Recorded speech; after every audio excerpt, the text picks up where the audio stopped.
നമസ്കാരം. Raf talks ഫുട്ബോളിലേക്ക് ഏവർക്കും സ്വാഗതം. ഇന്റർ മയാമി അടുത്ത ലീഗ് മത്സരത്തിൽ കരുത്തരായ ന്യൂയോർക്ക് റെഡ് ബുൾസിനെയാണ് നേരിടുക. MLS-ലെ 12ാം മത്സരത്തിലാണ് ഇന്റർ മയാമിയും അതുപോലെ തന്നെ ന്യൂയോർക്ക് റെഡ് ബുൾസും തമ്മിൽ ഏറ്റുമുട്ടുന്നത്. വരുന്ന ഞായറാഴ്ച പുലർച്ചെ ഇന്ത്യൻ സമയം 5 മണിക്കാണ് ഈ മത്സരം നടക്കുക.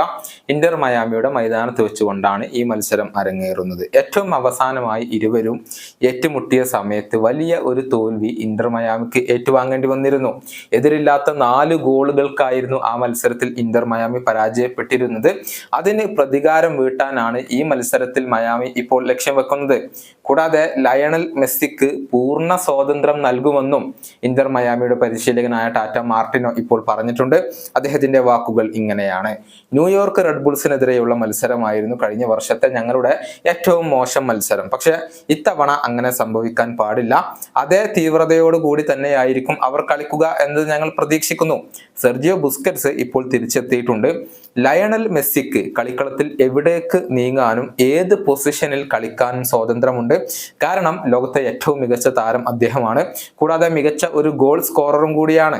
അദ്ദേഹത്തിന്റെ നീക്കങ്ങൾ പരിമിതപ്പെടുത്താൻ ഞങ്ങൾക്ക് ഒരിക്കലും സാധിക്കില്ല. മാത്രമല്ല ഒരുപാട് മത്സരങ്ങൾ ഒന്നും ഇപ്പോൾ ഞങ്ങൾക്ക് കളിക്കേണ്ടി വരുന്നില്ല. അതുകൊണ്ട് തന്നെ റിക്കവർ ആകാനുള്ള സമയം അദ്ദേഹത്തിന് ലഭിച്ചിട്ടുണ്ട്. ഇതാണ് ഇന്റർ മയാമിയുടെ പരിശീലകൻ ഇപ്പോൾ പറഞ്ഞിട്ടുള്ളത്. മെസ്സി തന്നെയാണ് ഇന്റർ മയാമിക്ക് വേണ്ടി ഇപ്പോൾ ഏറ്റവും മികച്ച പ്രകടനം പുറത്തെടുക്കുന്നത്. കഴിഞ്ഞ ന്യൂ ഇംഗ്ലണ്ടിനെതിരെയുള്ള മത്സരത്തിലും നാഷ്വില്ലെ എസ്സിക്കെതിരെയുള്ള മത്സരത്തിലും ഒക്കെ മെസ്സി 2 ഗോളുകളും 1 അസിസ്റ്റും വീതം സ്വന്തമാക്കിയിരുന്നു. അമേരിക്കൻ ലീഗിൽ 7 മത്സരങ്ങൾ കളിച്ച മെസ്സി 9 ഗോളുകളും 4 അസിസ്റ്റുകളും ഇതിനോടകം തന്നെ സ്വന്തമാക്കിയിട്ടുണ്ട്. ഈ വീഡിയോയുടെ അവസാനിപ്പിക്കുന്നു. കാണാം.